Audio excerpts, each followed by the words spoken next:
Друзья, с вами Контур Travel и добро пожаловать в Андалусию. Мир, где Восток встречается с Западом, где каждый уголок пропитан историей и страстью.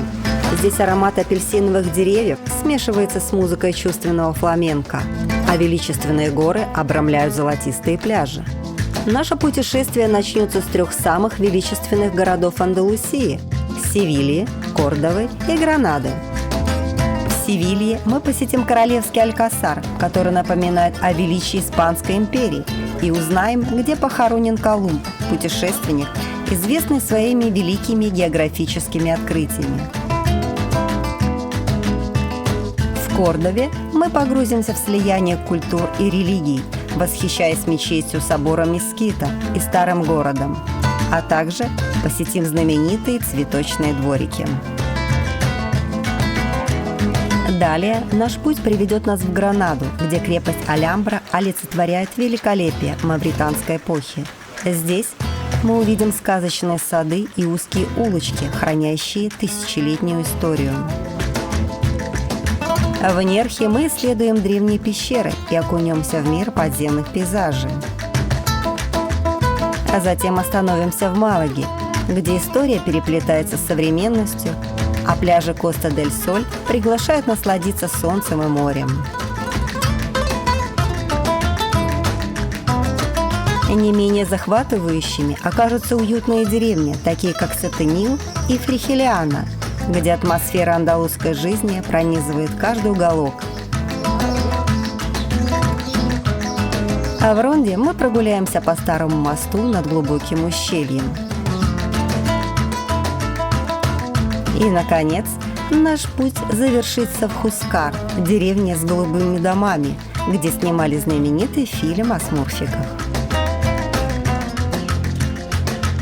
Андалусия полна очарования, привлекающего путешественников со всего мира. И если вы готовы окунуться в атмосферу солнца, страсти и удивления, приглашаем вас присоединиться к нашему путешествию и открыть для себя чудеса и тайны Андалусии. Для нашего путешествия мы запланировали 10 дней. И первый пункт нашего маршрута стала Севилья. Город, известный не только дворцами и постройками времен правления мавров, но и зажигательными фестивалями. Севилья является столицей Андалусии и одним из самых жарких мест в Испании. В шутку, Севилью еще называют сковородкой Европы из-за ее высоких температур летом. И лучшее время для посещения – это весна, апрель-май, либо осень, октябрь-ноябрь.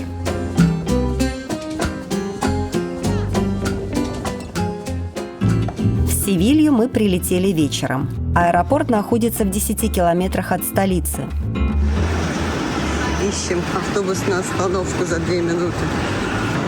Вот автобус наш. Бегом, бегом, бегом. Самый удобный способ добраться из аэропорта в город – это такси. Но самый бюджетный и комфортный – это городской автобус. Остановка находится рядом с выходом из здания терминала. Автобус курсирует каждые полчаса. Поэтому, получив багаж, мы сели в автобус и через 40 минут были в апартаментах. Пришли мы к дому, где нас осваивает замок кодовый. Апартаменты бронировали через Booking и за 3 ночи заплатили 470 евро.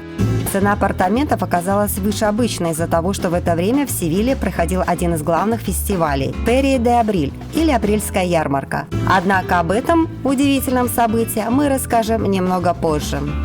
Ну все, мы добрались. Вот наши апартаменты, общая комната. Так, и вот спальня. Ой, так все красиво, красиво, красиво. Потолок какой деревянный, цвет классный потолка. Правда? Нет, все супер. Кондишн есть. Шкафы, холодильники, морозильники, красивое освещение, все супер. Ну так приятно глазу все это видеть. Это внутренний двор. Класс. Все чисто, новенько и по-современному. Раннее апрельское утро, пение птиц и приветливое солнышко. Мы начинаем свое знакомство с Андалусией и Севильей.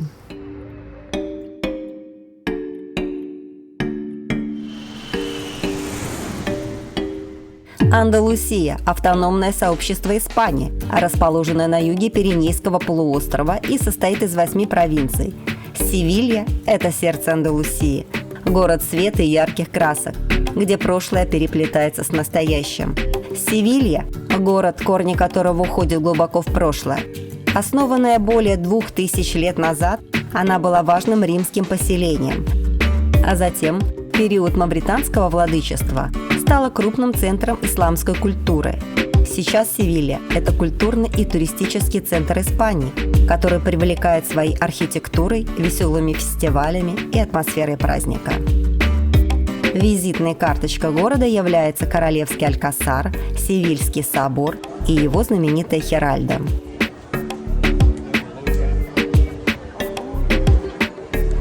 Начнем наш маршрут с посещения Королевского Алькасара. Вход в Алькасар платный. Билеты мы покупали заранее на официальном сайте Алькасара. Вход строго по времени. Ну что, будем открывать Королевский Алькасар. Можно воспользоваться услугами гида или аудиогида. Мы решили прогуляться по дворцовому комплексу самостоятельно.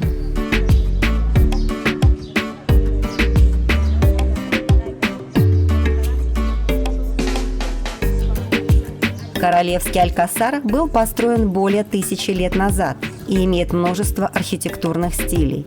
Изначально на месте Королевского Алькасара находилось укрепленное сооружение, построенное римлянами во времена их владычества в этом регионе. Это место служило оборонительным укреплением. Позже, во времена мавританского владычества в Испании, на этом месте был возведен грандиозный дворцовый комплекс, известный как Алькасар. Он служил резиденцией для мавританских правителей. Мавры были мусульманским народом. Они пришли из Северной Африки и правили частью Испании на протяжении 700 лет, а затем их сменили христианские монархи. Большая часть Королевского Алькасара была построена в мавританский период. Прогуливаясь по залам и внутренним дворикам Алькасара, создается ощущение, что ты находишься на Востоке, но не в Испании.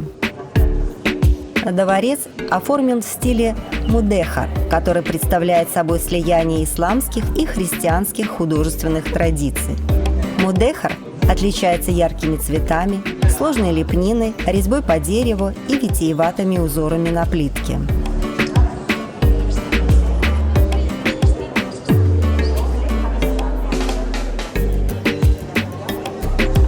Стены Королевского дворца украшены арабской письменностью, а также различными геометрическими узорами, характерными для мавританского стиля. Изображения часто отсутствуют, поскольку в мавританском исламском искусстве придавалось большое значение абстрактным узорам, чем изображениям животных или людей, чтобы соответствовать принципам религиозного искусства.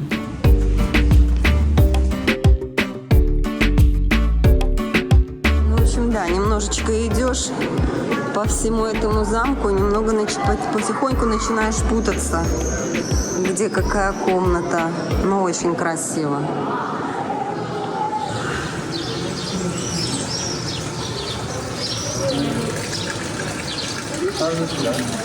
Красивый зеленый сад. Смотри, какой фонтан. Просто стена. А в стене штукатурка, как сказать, отошла.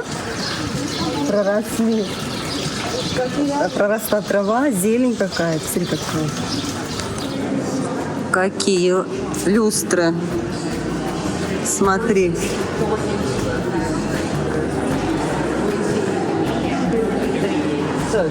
Заблудиться здесь очень просто. Ой, как там красиво. Смотри, вот этот сад. А в Алькасаре есть прекрасный сад с огромными пальмами, фонтанами и уютными уголками для отдыха.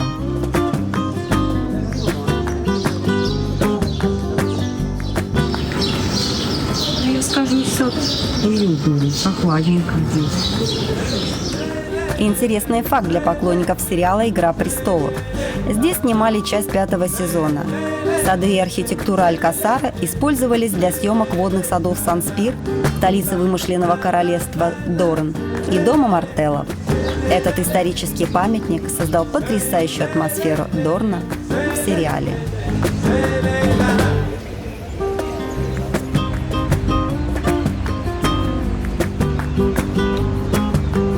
Лимонные деревья растут, а лимонов много здесь. Лимонные деревья, как у нас яблочные.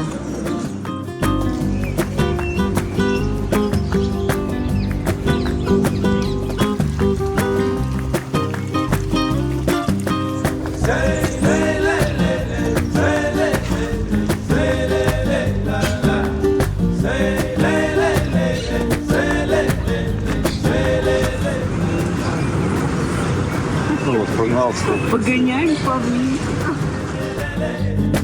Дворец Алькасар стал символом власти Севильи, принимая королей, королев и важные события на протяжении всей истории. Сегодня он также является резиденцией короля Испании и входит в список всемирного наследия ЮНЕСКО.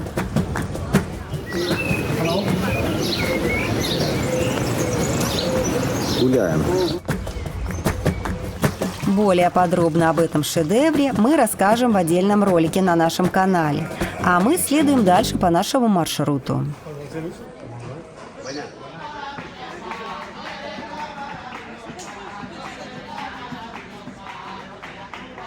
Недалеко от Алькасара находится Севильский кафедральный собор или собор Святой Марии Севильской. Вход в Севильский собор платный. Стоимость билета может варьировать в зависимости от возраста посетителя и дополнительных услуг.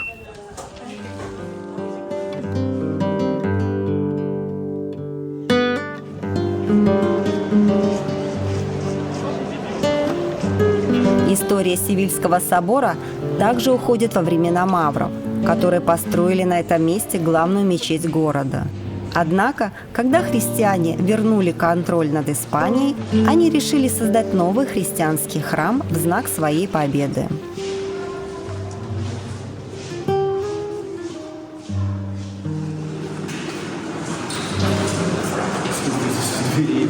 Ну да. Строительство собора началось в 15 веке и заняло около 100 лет. Высокие остроконечные арки и замысловатая резьба по камню – это результат работы мастеров различных эпох. Севильский собор открыт для посещения туристов, но также функционирует как католический храм, где проводятся мероприятия церковной жизни. Этот собор считается самым большим готическим собором в мире. Одним из величайших сокровищ Севильского собора является алтарь. Он считается шедевром испанского ренессанса и барокко. Алтарь Севильского собора – один из самых больших алтарей в мире. Он украшен золотыми листами, драгоценными металлами и камнями. Отличается невероятной детализацией изображений. На нем изображены 45 сцен из жизни Иисуса Христа.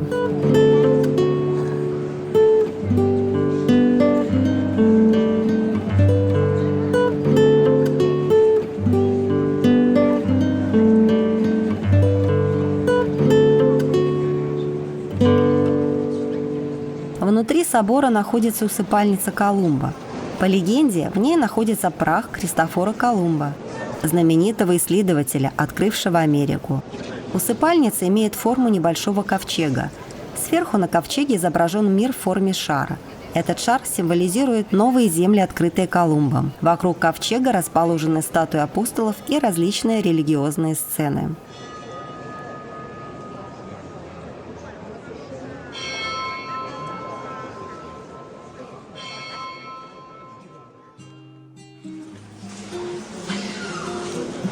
Внутри Севильского собора хранится множество ценных исторических и религиозных артефактов.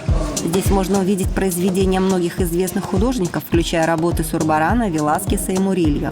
Нужно часа 3-4, чтобы разглядеть всю роскошь Севильского собора. Одна из самых известных частей собора – его колокольня, известная как Ла Хиральда. Изначально она была построена как минарет для мечети, но позже была переделана в колокольню. Ла Хиральда открыта для посещения.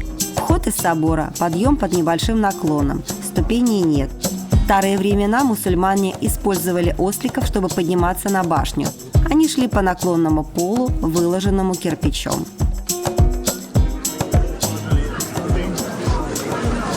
сколько колоколов. Много очень людей, много туристов.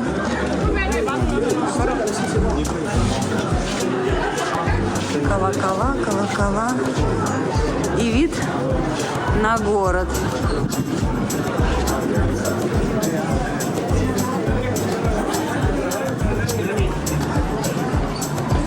Ну как-то прикольно на это все смотреть снизу, правда?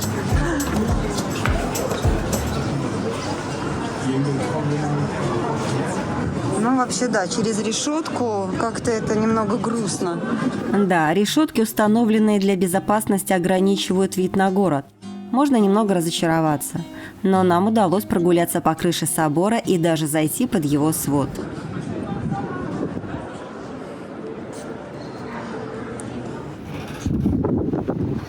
Видоны, конечно. Ух ты, а там что такое внизу? Мне сразу страх. Прикольная крыша, слушай. А, ну здесь ограждение есть.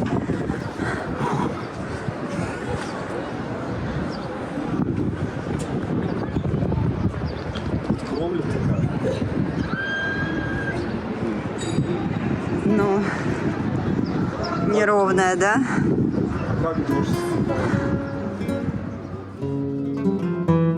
Панорамные виды на город гораздо лучше с крыши собора. Интересный факт. Название Хиральда происходит от испанского слова «херар», что означает «вращаться» или «поворачиваться». Башня получила свое название благодаря большому вращающемуся ветровому столбу, установленному на вершине, который символизирует христианскую веру. В прошлом Хиральда использовалась как обсерватория. В ее верхней части устанавливали телескопы для наблюдения за звездами и планетами.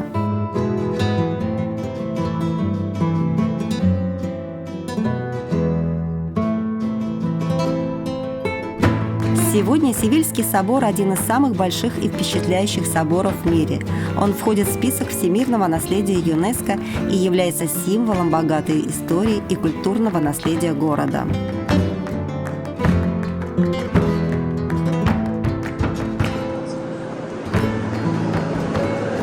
Да, прикольно, что можно пройти под сводами храма.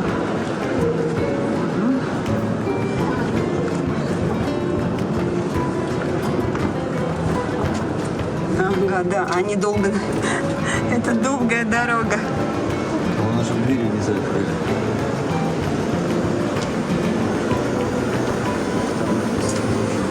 Вот этот алтарь. Уходит куда, да?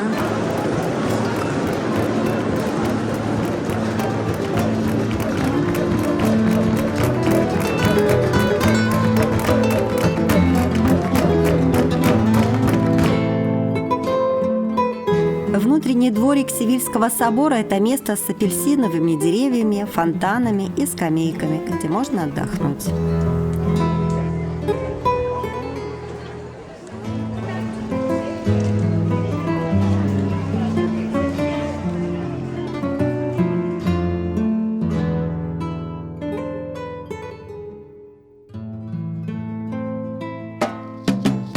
Но Севилья – это не только исторические памятники. В этом городе есть много интересных мест, и одно из них – площадь Испании. Эта площадь – одна из самых узнаваемых и впечатляющих площадей в Севилье. Площадь Испании была построена около 100 лет назад к международной выставке. И хотя в других испанских городах также могут быть площади с тем же названием, но Севильская площадь Испании выделяется своим размером, особенным стилем и красивым дизайном. Площадь Испании имеет полукруглую форму. Эта форма символизирует объятие Испании своих бывших колоний, указывая путь к Америке через реку Гвадалквивир. 4 моста символизируют 4 старые короны Испании. Вдоль стен здания расположен ряд скамей. Они украшены мозаикой и представляют каждую из 48 испанских провинций с картами, историческими событиями и гербами столиц. В центре площади большой фонтан и небольшой канал, по которому можно прокатиться на лодочках.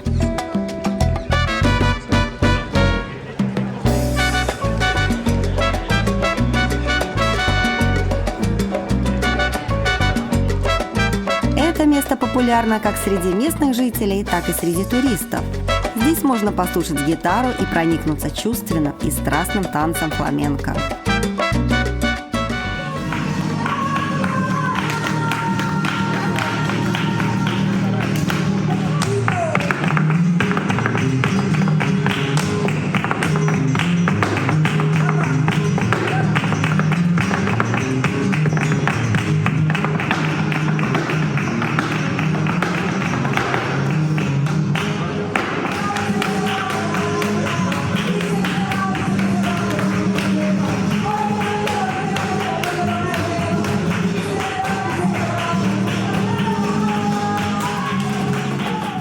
Фламенко считается национальным испанским искусством. Его истоки связаны с Андалусией, особенно с регионами Кадис и Севилья. И снова интересный факт. Площадь Испании в Севилье была использована как одна из локаций для съемок фильма «Звездные войны», эпизод 2 «Атака клонов». Если подняться по лестнице, то сверху на площадь открывается чудесный вид.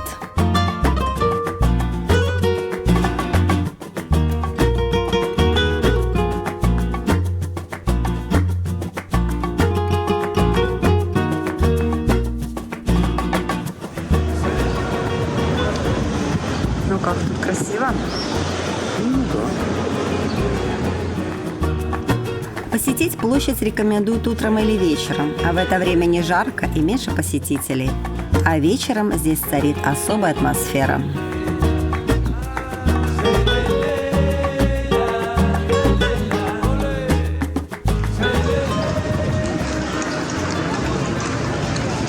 Как птицы поют красиво. Севилья также известна своими красивыми парками и садами. Рядом с площадью Испании находится парк Мария Луиса. Это один из самых известных и красивых парков в городе. Он был создан в начале 20 века на территории бывшего Королевского сада. Парк назван в честь инфанты Марии Луисы Бурбонской, которая была принцессой Испании.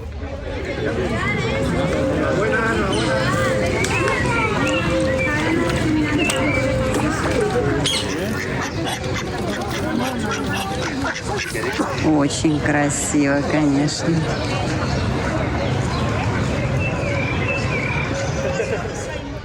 Вы только послушайте эти звуки. Ощущение, что ты находишься в лесу, но не в центре города. Это и голуби, и лебеди, и уточки. Весь набор. Парк Мария Луиса славится своими пышными зелеными аллеями, красочными цветочными клумбами, фонтанами и павильонами. Здесь можно приятно прогуляться, насладиться природой и даже арендовать лодку для прогулки по каналам, находящимся в парке.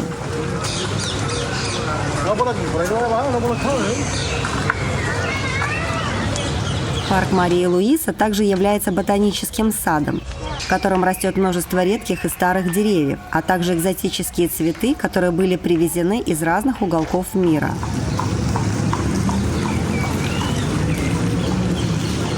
После прогулки по площади Испании это действительно райское место.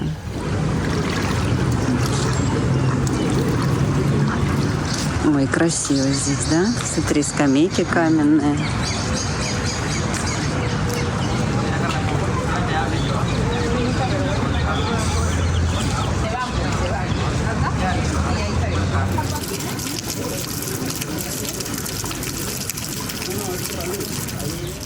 Парк расположен вдоль реки Гвадалквивир, и мы незаметно вышли на набережную Севильи.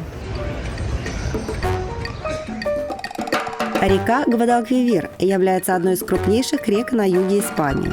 Протекает через Севилью и впадает в Атлантический океан. Севилья, благодаря своему стратегическому положению и значимости морской торговли, играла ключевую роль в истории раннего Испанского королевства и колониальной эпохи.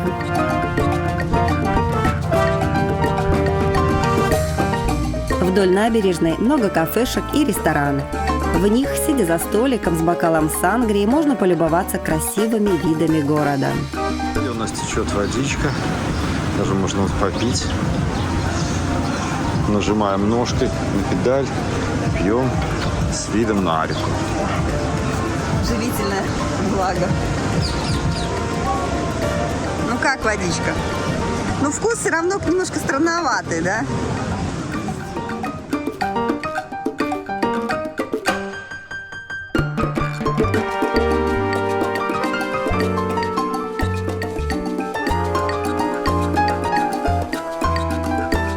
Вот так потихонечку мы дошли до Золотой башни.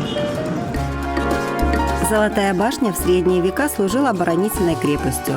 Получила свое название благодаря блестящим мозаичным плиткам, которые ранее покрывали ее верхние части, создавая впечатление золотого блеска при солнечном свете.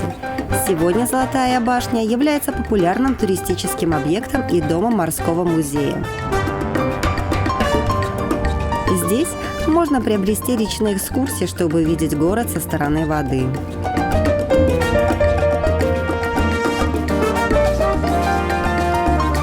На набережной Севильи стоит копия оригинала исторического корабля под названием «Санта-Мария», который был одним из кораблей, использованных Колумбом в его путешествии в Новый Свет. Эта копия служит туристической достопримечательностью и напоминает об историческом значении Севильи как отправной точки для многих исследовательских экспедиций в прошлом. Это точно, это модель отраслы, что Колумб. Джек Воробей? Нет, это Колумб, но реально на таком примерно и было.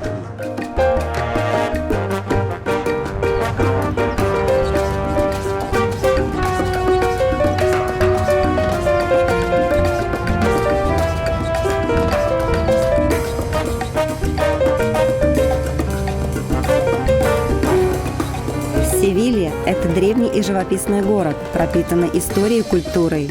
Жизнь здесь идет медленно и размеренно, позволяя жителям наслаждаться каждым моментом и ценить прекрасное вокруг себя. Севильцы радушные и гостеприимные. Они делятся своими традициями и устраивают праздничные парады и фестивали.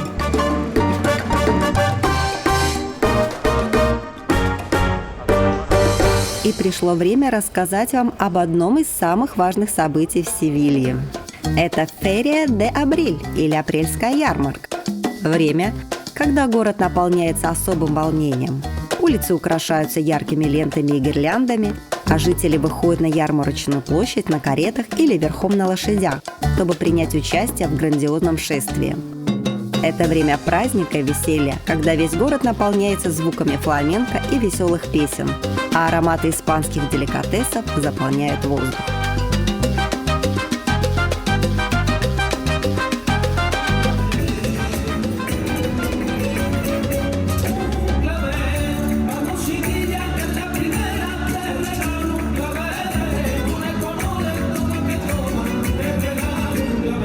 Официальный день открытия апрельской ярмарки – воскресенье. И сегодня именно такой день. А мы отправляемся сегодня опять на прогулочку. И смотрим новые достопримечательности Севильи.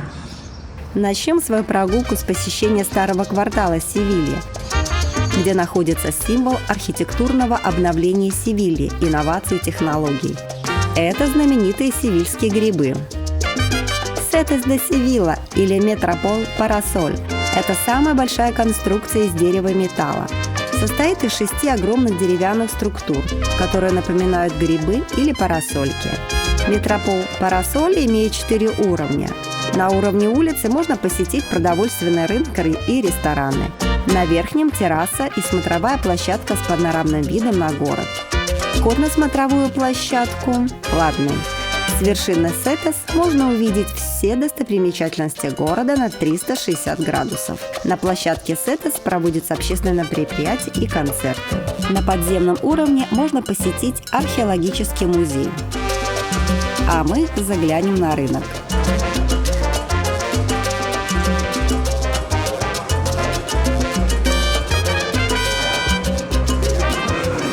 Рынок очень пахучий. Как-то так, рынок не впечатляет особо.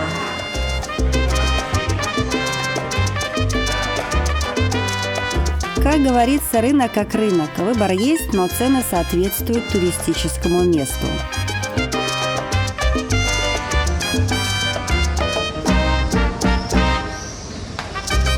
После посещения рынка мы направились на верхнюю площадку, где жители города праздновали открытие апрельской ярмарки. Да, сегодня открытие фестиваля апрельского.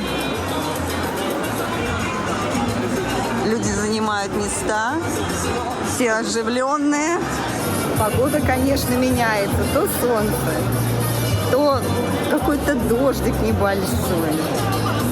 Но вообще настроение сегодня в городе возбужденное. И что-то бесплатное дают. Hola. Gracias. Дали нам маслица и веер. Теперь можно обдуваться. Открой, скажи.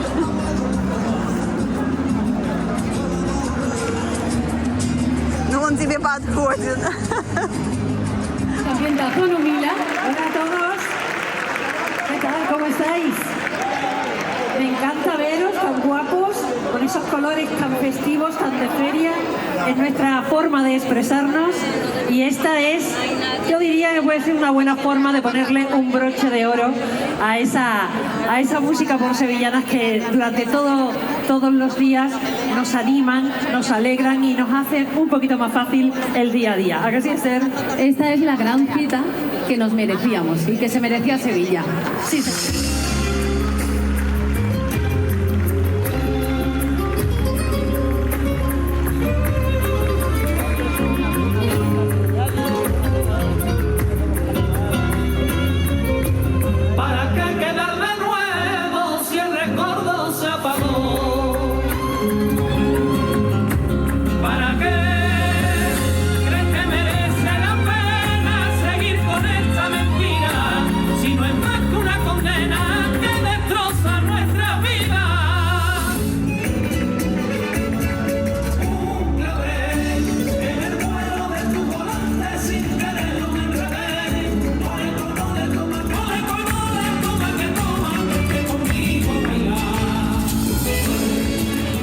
Атмосфера праздника потрясающая.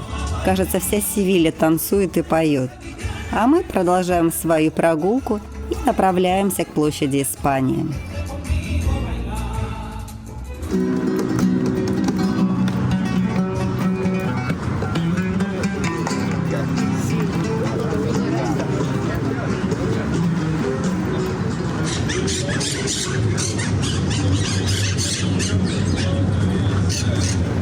Здесь очень много попугаев. В этих пальмах гнезда попугаев. Он маленький, зеленый, копошится среди веток. Класс. Зеленые и неприметные совсем среди веток. Весенняя Севилья. Вход в парк. Людей сегодня, конечно, очень много. Да, в городе движ.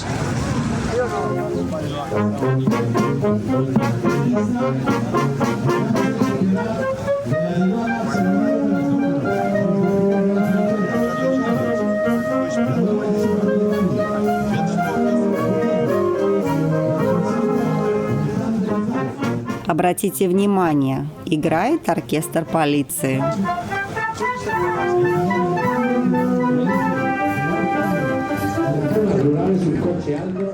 Ферия в переводе с испанского означает ярмарка или праздник. Севильская ярмарка проводится через 2 недели после Страстной недели и длится 7 дней. Традиция проведения ярмарки зародилась в конце XIX века, когда горожане начали собираться для торговли скотом и другими товарами. Особый колорит праздничной атмосфере придает традиционная одежда участников ярмарки. В это время женщины носят яркие многоцветные платья фламенко с обилием оборок и цветком в волосах, а мужчины предпочитают костюмы с галстуком и рубашкой, дополняя их широкополыми шляпами. Какие кони, ты посмотри, какие они длинноногие. Офигеть, такие все статные. татуировками даже. Посмотри. А вон на бедре у него. Класс. Красивые.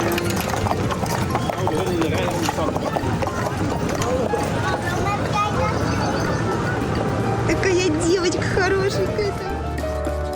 Символом входа на ярмарку являются большие ворота или портрада. Через них проходят участники и посетители праздника. Для проведения ярмарки выделяется достаточно большое пространство, чтобы вместить многочисленные палатки, аттракционы и другие развлечения. Яркие палатки или дома-ферия называются «касетес де ферия». Это места, куда родственники и друзья приглашают потанцевать, выпить и пообщаться. Касетес могут быть частными и публичными. На ярмарке популярен танец севильяна.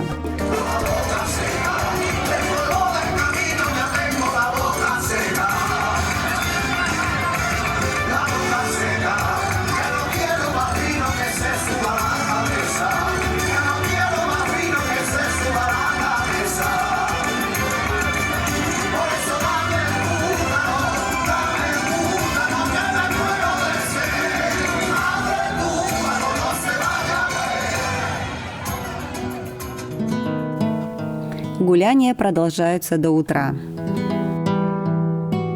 Ярмарка Севильи – это не только место встречи, но и праздник страсти и красок, где вся атмосфера пропитана традицией и радостью.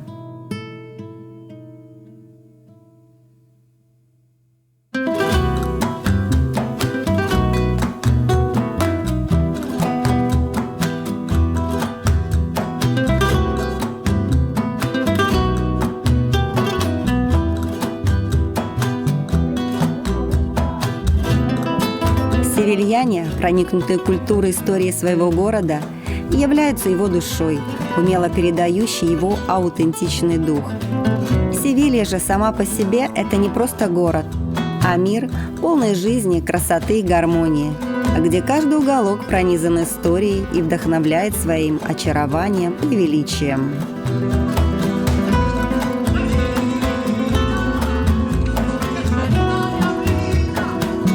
Одним из ярких моментов праздника – это освещение портрады. Но мы этот момент смогли увидеть по ТВ, так как рано утром мы уезжали в Кордову.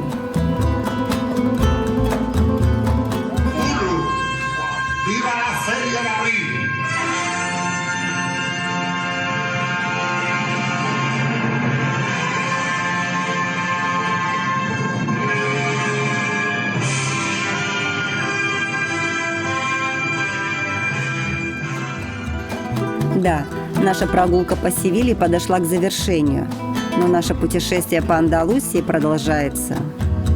Друзья, если вам интересен наш опыт путешествий, присоединяйтесь, ставьте лайки и до скорой встречи на просторах Ютуба. Аста ла виста!